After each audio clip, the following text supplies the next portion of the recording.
पितृभ्यो नमः।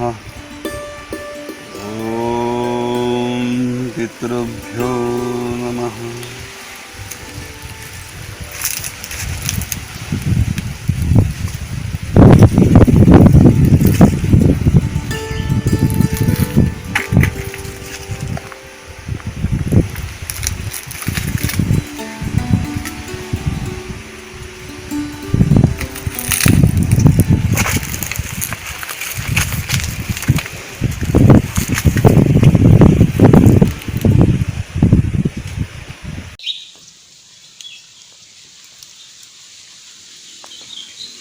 नमस्कार मित्रहो, माझं नाव मंदार कारुळकर। मी एक साधक आहे। आत्ता तुम्ही मला जिथे बसलेलं पाहताय हे वटवृक्षाचं झाड आहे। आता मी या झाडाखाली का बसलोय? कारण माझ्या जन्म नक्षत्रानुसार माझं आराध्य वृक्ष किंवा दैवत म्हणू आपण ते वड आहे। मग इथं येण्यापूर्वी मी काय केलं? चपला बाजूला काढल्या, जसं आपण देवळात जाताना करतो। मग झाडाला मी मिठी मारली, कारण माझ्या गुरूंनी मला शिकवलंय की झाड तुमच्याशी संवाद साधतं किंवा एखादा वृक्ष तुमच्याशी व्यवस्थित संवाद साधतो केव्हा? जेव्हा मी त्याला काहीतरी देईन तेव्हा। माझं प्रेम, माझ्या हाताचा स्पर्श। आणि हे सगळं करताना आतमध्ये जे मला शांतता मिळते, असं वाटतं की हां, आता मी कुठलीही गोष्ट आयुष्यात करायला सज्ज आहे। वृक्ष मला शांतता देतो, वृक्ष मला स्पर्श ज्ञान देतो। कुठल्या गोष्टीला कुठल्या अर्थाने स्पर्श केला तेव्हा तुमच्या मनात भावना काय आहेत, हे जे सगळं काही मला इथं शिकायला मिळतं आहे आमच्या या ओम स्वामी समर्थ साधना केंद्रांमध्ये, याचं सगळं श्रेय अर्थातच माझे परमपूज्य गुरु श्रीयुत दीपक जोशी, ज्यांचं नाथ संप्रदायातलं नाव आहे गणेश नाथजी। त्यांना माझे कोट्यानुकोटी नमस्कार। एक तळमळ गुरु हवा, ही एक तळमळ माणसाला कुठे घेऊन जाऊ शकते ह्याचा प्रत्ययकारी अनुभव मी घेतोय। तुम्ही म्हणाल की गुरु मिळण्यासाठी तू खूप साधना केली असशील किंवा तू काही पारायणं केली असशील किंवा काहीतरी मंत्र वगैरे जपले असतील। हां, केले नाही असं मी काहीच न करता मला आयतं मिळालं असं खोटं मी तुम्हाला काही सांगणार नाही। मिळाले हे नक्की, पण हे मंत्र किंवा जी काही मी तोटक मोटक साधना केली असेल त्या साधनेपेक्षा माझ्या डोळ्यात जेव्हा अश्रू आले की, तुम्हाला खरं सांगतो, मी ना एकदा वाईच्या मठामध्ये काम करत होतो। वाईच्या मठात काम करत असताना आदल्या दिवशी मी रात्री स्वामींसमोर बसून चक्क रडलो होतो। मला हाडामांसाचा गुरु हवा आहे की जो मला समोर बसून शिकवेल, मला ज्ञान देईल। कारण आयुष्यात ज्ञान मिळवायचं आणि परमात्म्यामध्ये विलीन व्हायचं हा एक उद्देश डोळ्यासमोर होता। उद्देश होता, रस्ता माहीत नव्हता। काही मित्रांनी आमच्या सुचवलं, मठात ये, काम कसं असतं बघ वगैरे, हे सगळं काही केलं। मग प्रश्न तो नाही आहे, प्रश्न हा आहे की मला काय मिळालं।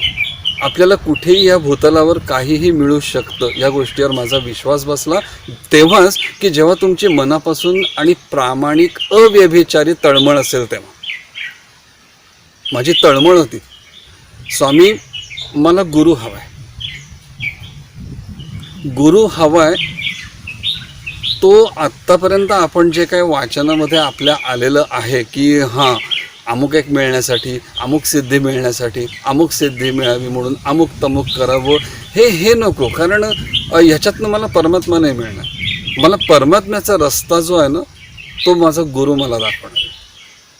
आणि ज्यावेळेस माझे परमपूज्य गुरु जेव्हा मठात आले, म्हणाले नाही तू चल माझ्याबरोबर शिकायला, तत्क्षणी मी निर्णय घेतला की हां, आपल्या हृदयात जे आपल्याला आत एक जाणवतं की नाही हा तुझा गुरु आहे बरं का मंदार। जसं आमच्या वाचनात एकदा आलं होतं की अहंकार, मन, बुद्धी, चित्त आणि श्वास हे जेव्हा तुमचे थांबतात तेव्हा तुम्हाला आत्मसाक्षात्कार होतो। आणि ह्या 4-5 गोष्टी ज्या आहेत ना, या बंद कशा करायच्या आणि परमात्मेपर्यंत कसं पोचायचं हे माझा गुरु मला दाखवणारे. हा आत्मविश्वास मला परमपूज्य दीपक काकांबरोबर आला आणि आजही मी अनुभवतोय. गुरु सान्निध्य मी अनुभवतोय, जे आत्तापर्यंत फक्त पुस्तकातच वाचलं होतं की सन्माननीय विवेकानंदांना सन्माननीय परमपूज्य रामकृष्ण परमहंस भेटले. विवेकानंदांनी त्यांना आलेले अनुभव जे लिहिलेत ना, त्याचे ते आत्ता मला पटतात की गुरुजवळ राहणं म्हणजे काय असतं. माझे गुरु माझ्याकडनं कसली अपेक्षा ठेवत नाही. अपेक्षा न ठेवणारा गुरु, काय बोलणार मी माझ्या गुरूंबद्दल. गुरुला चंद्राची उपमा पण देता येत नाही. चंद्राकडे शीतलता असली ना तरी अमावस्या येते मध्ये. गुरूंचं प्रेम, गुरूंचं ज्ञान देताना ते कधीच आटत नाही. गुरुला पंचमहाभूतांची उपमाच देता येत नाही, कारण मुळात गुरु हे पंचमहाभूतांच्या पलीकडे असलेच पाहिजे. आहेत माझे गुरु तसे. प्रेम, विश्वास, श्रद्धा तू माझ्यावर ठेव असं माझे गुरु मला कधीच म्हणाले नाही. त्यांच्या वर्तनातून असं दिसलं नाही की आपोआप माझं मस्तक त्यांच्या चरणी लीन झालं. मला वाटलं की नाही, हां इथे ना मला काहीतरी मिळणार आहे, खूप काहीतरी मिळणार आहे, आणि ते फक्त आता मला साठवायचं आहे. कधी कधी गुरु त्यांच्या कामानिमित्त आश्रमातून 7-8 दिवसांसाठी बाहेर जातात. कोणाला मी बोलत नाही, पण मला आज जाणवतं की नाही ना, आता हे पाहिजे, ह्यांनी मला सोडून नाही जायचं. कुठेतरी एक चुकीचा म्हणा किंवा एक प्रेमळ, एक ज्याला इंग्रजीत पॉझिटिव्हनेस म्हणतो ना, आग्रही भूमिका, तो निर्माण झाली. मग असे गुरु जर मला भेटलेले आहेत तर मला अन्य कुठल्याही तीर्थक्षेत्री जाण्याची गरज काय. मला तुम्हाला हे सांगणं आहे की तुम्हाला आयुष्यात नुसत्या रोजच्या दैनंदिन अडचणी सोडवू नका. त्या आपोआप सुटतात जेव्हा तुमची गुरुवर श्रद्धा असते किंवा तुम्ही करत असलेल्या ईश्वरी साधनेवर आधी तुमची श्रद्धा पाहिजे. साधनेला साध्य समजण्यात आपलं आयुष्य जाते. ते पितांबरच पाहिजे, मग ते लालच पाहिजे, मग ते हिरवच पाहिजे, मग जमिनीवर हेच अंतरा. तर माझ्या गुरूंनी मला ते सिद्ध करून दाखवलं की असं काही नाही आहे मंदार. आधी हृदयात तळमळ ठेव की मला हे हवं आहे. आणि अशा या गुरूंचा लाभ त्यांनी त्यांच्या गुरूंसाठी निर्माण केलेल्या ओम स्वामी समर्थ साधना केंद्रामध्ये आज मी घेतोय. माझी इच्छा आहे की तुम्ही सगळ्यांनी ह्या गोष्टीचा लाभ घ्या. स्वतःचं आयुष्य स्वतः घडवा. रस्ता साक्षात्काराचा तुमचा तुम्हाला एकट्याला चालायचा असतो, पण गुरूंची साथ असते, गुरूंचं मार्गदर्शन असतं, गुरूंचा आत्मविश्वास, गुरूंचं प्रेम, गुरूंचा आशीर्वाद, हे सगळं तुमच्याबरोबर असतं. पण प्रवास तू एकट्याने करायचास. माझ्या गुरूंना काही येत नाही, सगळं काही येतं, पण ते कधी असं म्हणत नाही हे बघ माझं असं आहे, हे बघ माझं तसं आहे. हे कसं, म्हणजे मला शब्दात नाही म्हणता येते. काय बोलू त्यांच्याबद्दल. तो एक माझे गुरु म्हणजे ना ज्ञानाचा एक एन्सायक्लोपीडिया आहे. आत्तापर्यंत नुसतं वाचत आलं आहे. स्वामी समर्थ असे तर गजानन महाराज असे आहेत, मीराबाईंची भक्ती अशी आहे, प्रल्हादाची अशी आहे, पण ते अनुभवणं. आत्मसाक्षात्कारी पुरुष, माझे गुरु मला आत्मसाक्षात्कारी वाटतात, कारण माझ्या कुठल्याही प्रश्नाला ते फार सामंजस्याने उत्तर देतात. मुद्दाम असं शिकवत नाहीत बसून, कारण आपल्या डोक्यात ज्या कल्पना असतात ना की गुरु म्हणजे दाढी वाढवलेला, झाडाखाली बसलेला, तर असे माझे गुरु मला कधीच मिळणार नाही. ते असं जाता जाता शिकवतील, तू उचल. जसं कोंबडी पुढे आपण दाणे टाकतो ना, तू चोचीने टिप, तुला किती टिपता येत आहे. आणि ही वृत्ती टिपण्याची जेव्हा तुमच्या मनात तयार होईल ना, तेव्हा तुम्हाला या स्वामी समर्थ साधना केंद्रामध्ये असलेल्या व्यक्तींचं महत्त्व कळेल. इथे आमच्या स्नेहल वेलणकर आहेत व्यवस्थापिका. इथे काम करणारी प्रत्येक माणसं. इथे आतमध्ये कुठे तुम्हाला राजकारण, हेवे दावे, हे तुम्हाला काहीच मिळणार नाही. आणि म्हणून मला इथे ना मोकळेपणानं श्वास घेता येतो. मी गुरूंशी मोकळ्या मनानं बोलू शकतो. त्यांचा एक भीतीयुक्त, आदरयुक्त दरारा नक्कीच आहे, पण ते असं कुठे जाणवून देत नाही. नाही, तू शिक, तुला हे हवं. आयुष्यात माझ्या अशा ज्या काही व्यक्ती मी आत्तापर्यंत वाचन केलं आहे, बरीच पुस्तकंही वाचली, तर माझ्यापेक्षा तू मोठा हो, हे माझे गुरु मला पहिल्यांदा म्हणाले. त्यामुळे ह्या ओम स्वामी समर्थ साधना केंद्रामध्ये माझी तुम्हाला खरंच कळकळीची विनंती आहे की एकदा या, एकदा भेटा माझ्या गुरूंना. नुसतं 10 मिनिटं ऐका ते काय बोलतायत, तुम्हाला स्वतःहून वाटेल की नाही आपण इथे ना ज्ञान ग्रहण करू. आयुष्यात समस्या प्रत्येकालाच आहेत, पण समस्या कुरवाळण्यापेक्षा समस्या येऊच नयेत याच्यासाठी पण गुरूंकडे आमच्या रस्ते आहेत. माझी तुम्हाला कळकळीची विनंती आहे की खरंच तुम्ही या आणि अनुभव घ्या. कारण जेव्हा मला कळलं की माझे गुरु ना असं सहज बोलता बोलता शिकवतात ना, तर मग बसून जेव्हा ते माहिती देतात तेव्हा तर कान माझे अक्षरशः टवकारलेले असतात. कारण ना इतक्या वर्षात जे काही मिळालं नाही ना ते आता मला मिळतं आहे. मग छानपैकी ऐकायचं. ऐकताना सुद्धा एक गोष्टीचा मी आवर्जून उल्लेख करेन की आपले शंकर महाराज त्यांच्या पुस्तकात मी वाचनात आलं की लक्षपूर्वक ऐकणे म्हणजे काय. तर लक्षपूर्वक गुरु जेव्हा बोलत असतात आणि मी जेव्हा लक्षपूर्वक ऐकत असतो तेव्हा ऐकताना माझ्या मनामध्ये एक शांतता असते, एक एकांत असतो. कारण त्यांची वाक्य फक्त वर्तमानातले मी कानात साठवत असतो. अंमलात आणताना वेळ जाईल, कारण इतक्या वर्षाचा काही अनेक चांगल्या वाईट गोष्टींचा आपल्या मनावर परिणाम असतो. पण आम्हाला कसं जमणार बाबा, असले थोकरट विचार मी माझ्या डोक्यात ठेवले नाहीत. मी शांतपणे ऐकत असतो की हे काय म्हणताय. काय नाही मिळणार तुम्हाला माझ्या गुरूंकडे, या तर खरं एकदा अनुभव घ्या. ही माझी तुम्हाला माझ्या मनातून येणाऱ्या भावना, वस्तुस्थिती म्हणा, सत्यता म्हणा, ह्या सगळ्या गोष्टींचं एकत्रीकरण करून मी तुम्हाला हात जोडून नम्र विनंती करेन की खरंच आमच्या संस्थेला एकदा भेट द्या आणि तुम्हीच ठरवा तुम्हाला काय मिळालं आहे ते. माझ्या गुरूंनी 6 वनं उभी केली आहेत आणि जागा आहे म्हणून झाड लावलेलं नाही आहे. त्या नक्षत्राप्रमाणे तो दिवस बघून गुरूंनी हे सगळं स्थापन केलेलं आहे. तुम्ही एकदा आलात तर तुम्हाला माझ्यापेक्षा चांगले अनुभव येण्याची शक्यता आहे. अनुभव हा प्रत्येकाचा वेगळा असतो,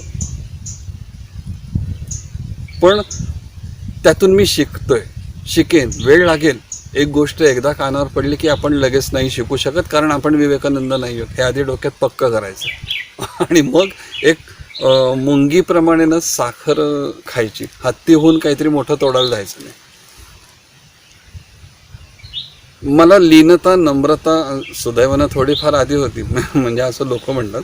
पण इथे आल्यावर मला आपोआप वाटलं की इथे लीन व्हावं, सांगावं नाही लागलं. असं माझ्या गुरूंची महती आहे. माझी एक आठवण आहे, पण ती नंतर तुम्ही भेटलात ना मला आमच्या संस्थेमध्ये येऊन तर मी आवर्जून सांगेन.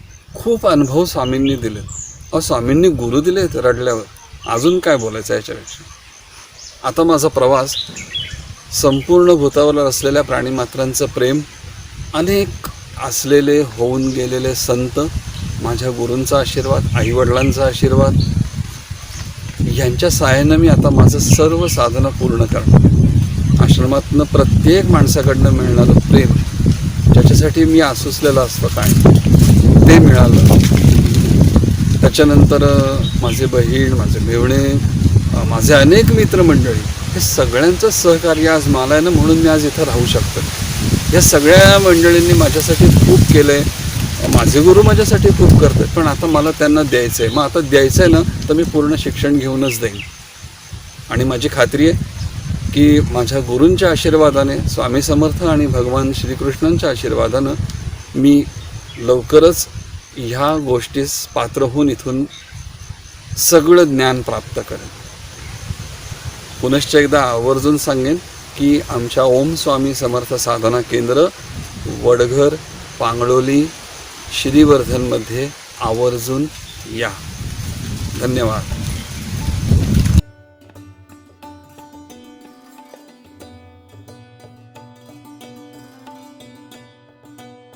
मंडळी, शिष्याचं मन ज्ञानासाठी तळमळत असतं. त्याची तहान परिपक्व झाली की पूज्य जोशी काकांसारखे पारंपरिक श्रीगुरू भेटतातच. जे शिष्य स्वतःच्या गुरूंना ओळखतात, त्यांच्या चरणी आश्रय घेतात, प्राचीन गुरुकुल पद्धतीनं प्रत्यक्ष त्यांच्या सहवासामध्ये राहून विद्याभ्यास करण्याचा प्रयत्न करतात त्यांची उत्तरोत्तर प्रगती होणं निश्चितच असतं. आणि चांगल्या शिष्यांना भक्तांना शिकवता शिकवता गुरु आपले लाडही कौतुकानं पुरवतात. असाच स्वामी भक्तांचे लाड पुरवणारा एक उत्सव म्हणजे सद्गुरू श्री स्वामी समर्थांची जयंती. चैत्र शुद्ध द्वितीयेला म्हणजेच 7 एप्रिल 2019ला ओम स्वामी समर्थ साधना केंद्रामध्ये श्री स्वामींची जयंती अगदी उत्साहात साजरी होणार आहे. हा दिवस स्वामी साधक आणि भक्त मंडळी यांच्यासाठी स्वामीमय व्हावा यासाठी काही विशेष कार्यक्रम ओम स्वामी समर्थ साधना केंद्रामध्ये होणार आहेत. मठातलं सर्वात मोठं वैशिष्ट्य म्हणजे सकाळी 6 वाजता होणारा स्वामींचा अभिषेक. याचं वेगळेपण असं की या दिवशी तुम्ही अगदी सपरिवार स्वतः गर्भगृहामध्ये जाऊन स्वामींना छान मनसोक्त अभिषेक करू शकता, त्यांना आंघोळ घालू शकता, त्यांची मनोभावे सेवा करू शकता.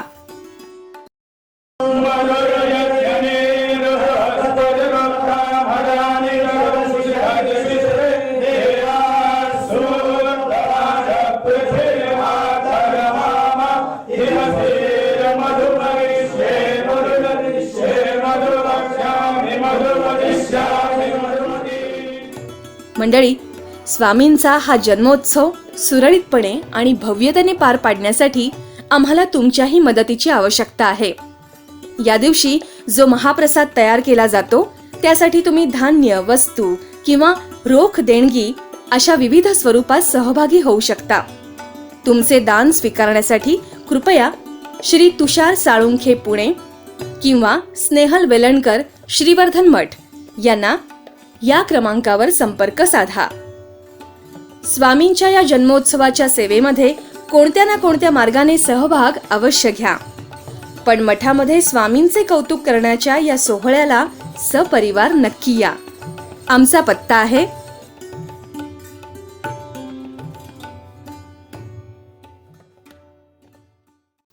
मग प्रत्यक्षच भेटूया स्वामींच्या चरणी. श्री स्वामी समर्थ महाराज की जय.